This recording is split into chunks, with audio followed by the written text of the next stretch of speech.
I'm on a mission to reach my first 1,000 subscribers, and I need your support. If you love movies, reviews, and great stories, hit that subscribe button and join me on this journey. Thank you. A gunshot shattered the silence inside the luxurious apartment, followed instantly by a man's agonized scream.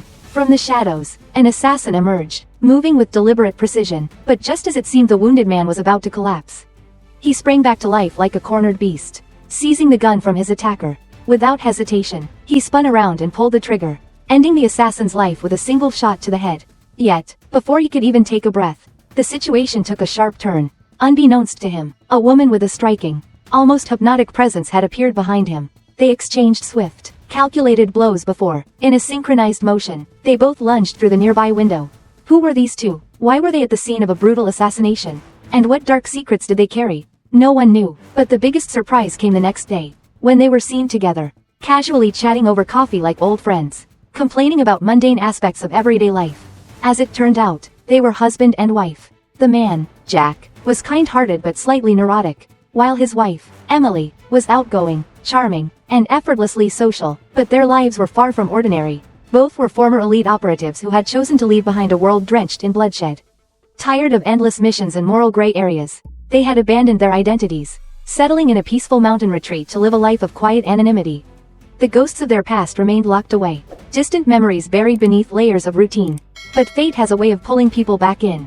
One morning, while hiking with a group of friends through the dense forest, Jack heard an ear-splitting explosion. A column of thick black smoke spiraled into the sky from deep within the woods. Alarmed, the group rushed toward the source, only to be met with a horrifying sight: wreckage from a small plane crash. Flames licking at its twisted metal frame. Jack's instincts kicked in. He hurried to check the pilot's condition, but both men were already dead, each with a precise bullet wound to the head. Years of experience told him immediately, a sniper was still out there, watching. Realizing the danger, he urged his friends to leave while he discreetly retrieved a small metal capsule from the pilot's pocket. Unbeknownst to Jack, a transmitter on the plane had already relayed their entire conversation to Richard, an analyst at the CIA. Alarm bells rang in Richard's mind. A retired CIA operative, appearing at the crash site of a possibly compromised aircraft? The coincidence was too great to ignore. Convinced that Jack had defected to an underground intelligence syndicate known as the Wing, Richard contacted Mike, another former agent, hoping he would take on the mission to bring Jack in. Meanwhile, Jack's troubles had just begun. As he prepared to leave the crash site, a sniper emerged from the undergrowth. At the same moment, a convoy of armored SUVs roared into the clearing. A towering, battle-hardened man stepped out, Olin, the ruthless leader of a paramilitary group. Olin fixed his steely gaze on Jack and his companions. "What the hell are you doing here?" he demanded. One of Jack's friends hesitantly responded in French. But before he could say another word, Olin coldly raised his gun and pulled the trigger. The man fell lifeless to the ground. Without missing a beat, Olin turned his gun on Jack. But Jack remained eerily calm. He met Olin's stare without flinching. For a moment, there was silence. Then, without warning, Jack exploded into action. In a flash, he wrenched the gun from the hand of a nearby mercenary and unleashed a torrent of bullets at Olin's men. Chaos erupted. Knowing he was outnumbered, Jack relied on his surroundings, using trees and boulders as cover while systematically eliminating his attackers. These were no amateurs. Their coordination and advanced weaponry suggested deep pockets and military training. Back at their home, Emily caught sight of the ominous black smoke rising from the mountain. A gut-wrenching instinct told her something was wrong. Moments later, the unmistakable sound of gunfire echoed in the distance. She knew Jack was in trouble. Without hesitation, she sent a coded message before rushing home. Once inside, she shattered a mirror and handed a jagged piece of glass to her visiting friend, just in case. "Stay here, no matter what you hear. Don't come out," she instructed, her voice low but firm. Meanwhile, Jack fought desperately to escape. With enemy forces closing in, he had no choice but to keep moving. He managed to hijack one of their armored vehicles and sped down the mountainside, bullets raining down like a relentless storm. But just as he thought he had gained some distance, the vehicle sputtered, its engine failing at the worst possible moment. The truck slammed into a tree, coming to a dead stop. Jack cursed under his breath. Then, his eyes caught movement, a lone motorcycle speeding toward him. An idea formed. As the bike approached, he crouched low behind the wrecked vehicle, waiting for the perfect moment. Then, like a coiled spring, he leapt out, firing a single shot that sent the rider tumbling. In one swift motion, Jack mounted the bike and took off, disappearing into the dense forest. But this wasn't over, not by a long shot.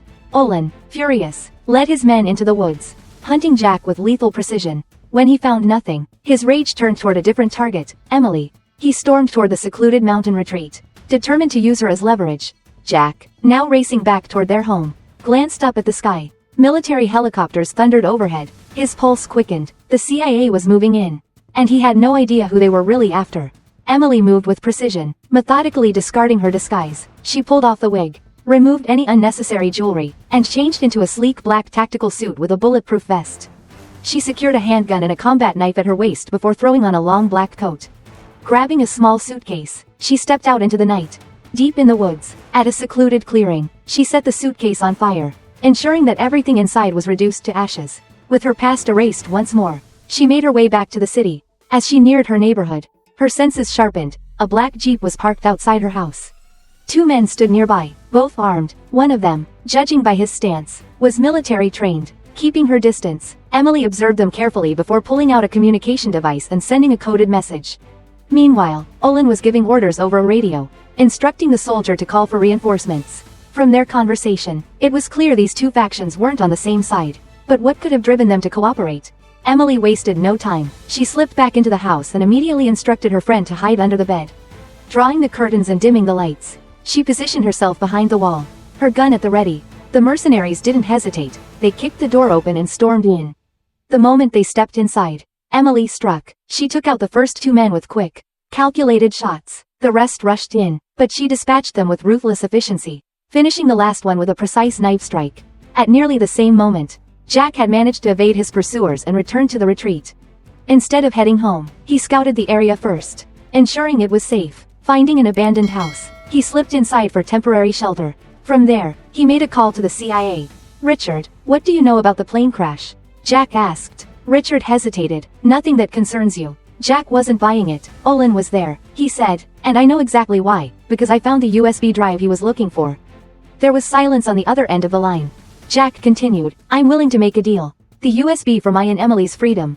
Richard was clearly taken aback. But before he could gather himself, Jack delivered another shock. "I know Mike is already at the retreat." Jack added, "Tell him to meet me." Meanwhile, Emily was preparing to dispose of the bodies when she received Jack's message. Relieved that he was safe, she listened as they exchanged intel. Both Olin and Mike had arrived at the retreat, leaving them little time to act. Emily suggested meeting in person, but Jack had one last task to complete first.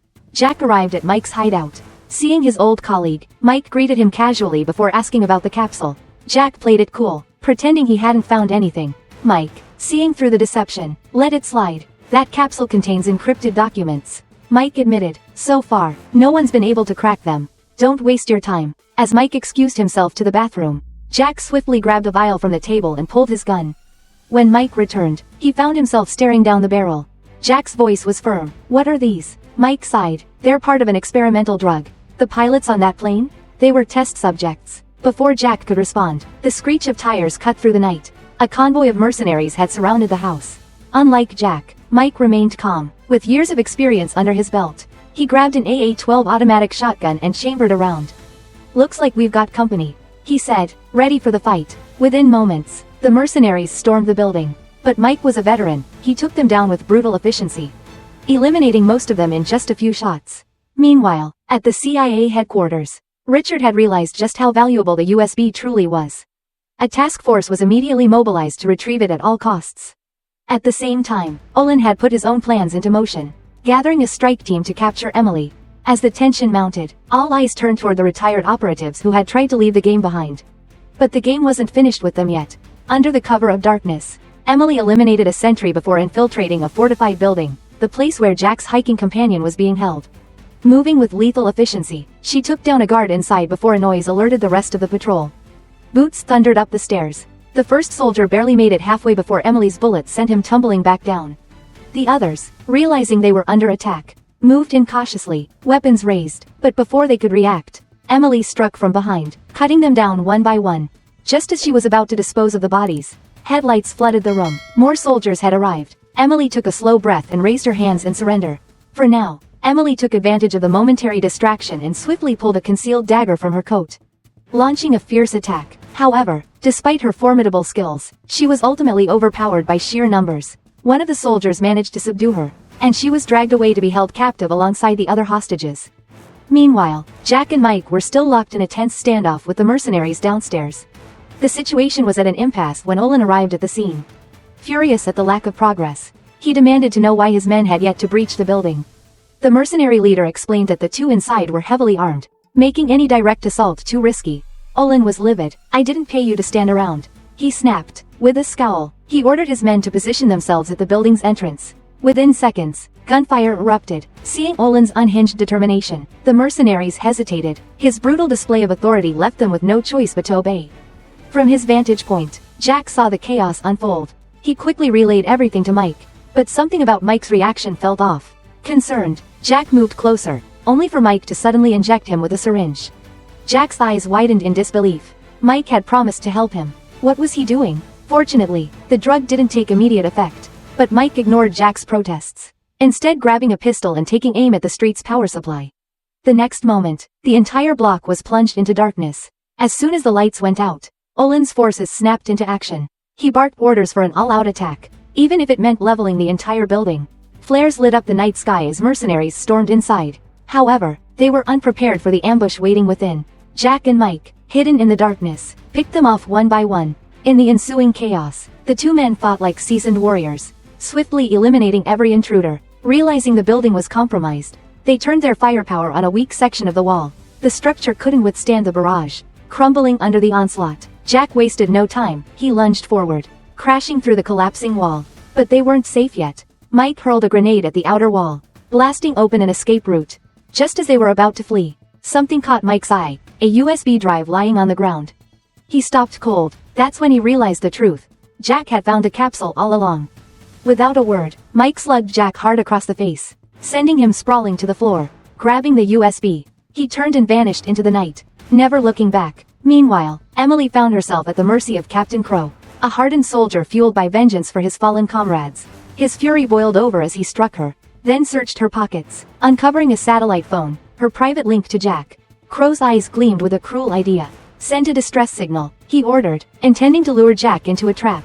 Emily had no choice but to comply. She entered a few coded lines into the device. But just as Crow leaned in to check the message, the phone suddenly detonated. The explosion took out several nearby mercenaries. Crow, though injured, quickly turned on Emily. They engaged in a brutal hand-to-hand battle. Every move meant to kill. The room pulsed with deadly intent. Both warriors fought to exhaustion. Emily, bleeding from a deep stab wound, struggled to remain upright. Crow, equally battered, raised his gun for a final shot. But his strength failed him. His hand wavered, the weapon slipping. He pleaded for mercy. But Emily was no fool. A trained operative never leaves threats alive. Without hesitation, she delivered the final blow. Elsewhere, Jack was still in the midst of battle, facing relentless gunfire. The pistol Mike had given him proved invaluable as he took down enemy after enemy, using debris for cover. But ammo was running low. With no choice but to push forward, he switched to his backup weapon and pressed on. Then, a massive explosion rocked the area, sending him flying. Dazed and unable to move, he looked up to see Olin standing over him. Olin smirked. "Where's the USB?" Jack refused to answer. Instead, he countered with his own question. "What's on it?" Olin ignored him, his patience wearing thin. But when Jack finally revealed that Mike had taken the USB, Olin's demeanor changed. He hadn't expected another player in the game. It all made sense now. If Mike was involved, that meant the US government was after the USB too. Instead of killing Jack, Olin made a surprising offer, a partnership to reclaim the USB. Before Jack could respond, another threat loomed. At CIA headquarters, Richard had realized the USB's significance. A surgical strike was authorized. A drone was dispatched with one clear objective: eliminate all witnesses. Moments later, Jack's phone rang. It was Richard. "The drone is in position," Richard said, his voice dripping with arrogance. "And you, my friend, won't live to see another sunset."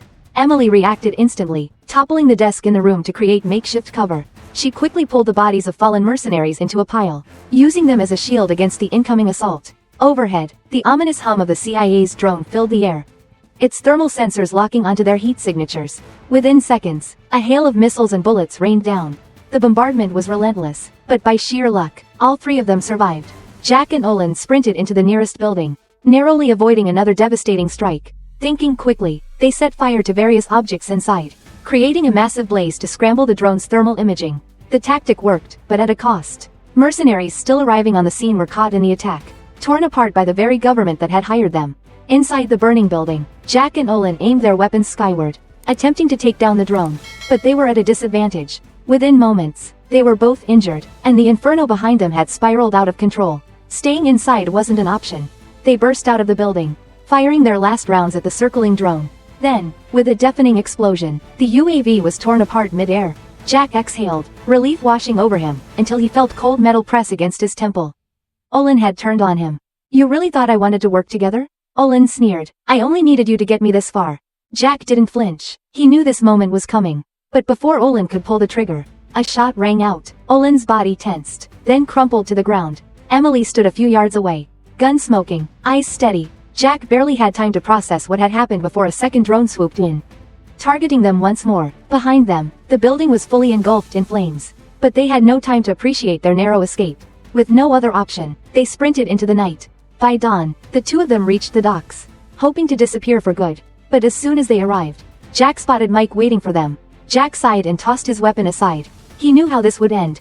Before Jack could say goodbye to Emily, Mike suddenly staggered, his face contorted in confusion. He tried to steady himself but faltered. Jack stepped forward, feeling off. "Mike?" he asked casually.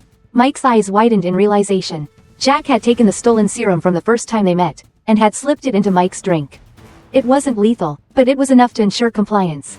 "Give me the antidote," Mike growled. Jack smirked. "Help me finish this, and you'll get it." Reluctantly, Mike agreed. But today's story comes to an end.